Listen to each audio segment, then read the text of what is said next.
Well, Matt, another story that we've been following here over the last several weeks, and one you've really dug into a good bit and explained very well, I might add, because it is a complicated story by virtually every angle. But this is Bill Ackman, right? Pershing Square Tontine. We've been talking about this move to acquire 10% of Universal Music through this SPAC offering from Pershing Square. And then we now see that actually this deal isn't going to happen. It looks like Pershing Square Tontine is dropping this deal to buy 10% of Universal Music. I'm wondering if you could explain the nuts and bolts of what's going on. Well, I wish they would have looked into whether the SEC would have approved this before they decided to. I mean, I'm kind of disappointed in that, to be honest with you.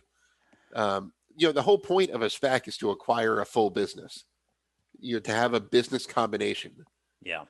You can make the argument that acquiring a 10% stake of a music company is not a business combination. Yeah. So, which is really SEC's. I mean, I'm reading I have the press release in front of me. The SEC's problem in particular was whether the structure of this qualified under the rules, under the structure of their intended business combination, whether it qualified.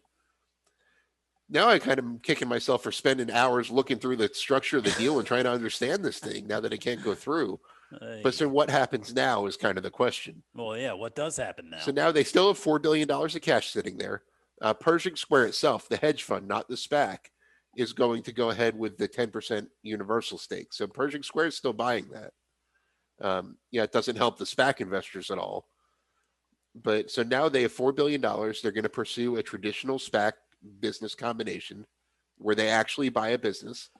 Bill Ackman was on CNBC this morning because one of the biggest obstacles is also one of the biggest competitive advantages is that this is the biggest SPAC ever.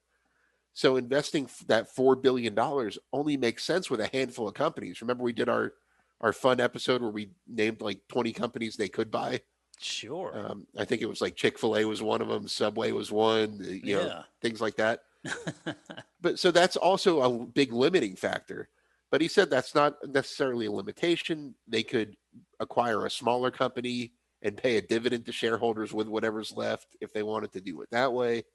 But now they still have 18 months left on the clock to to execute a business combination.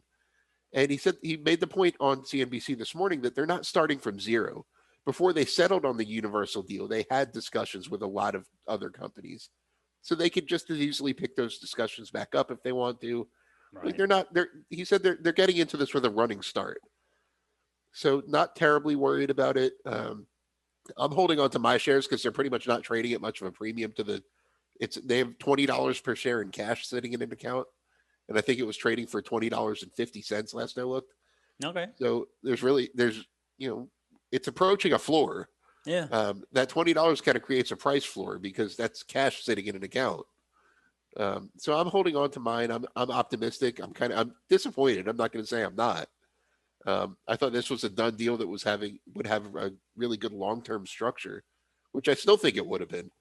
But obviously the SEC did not said this is not what SPACs are for. You're pushing it, Bill Ackman.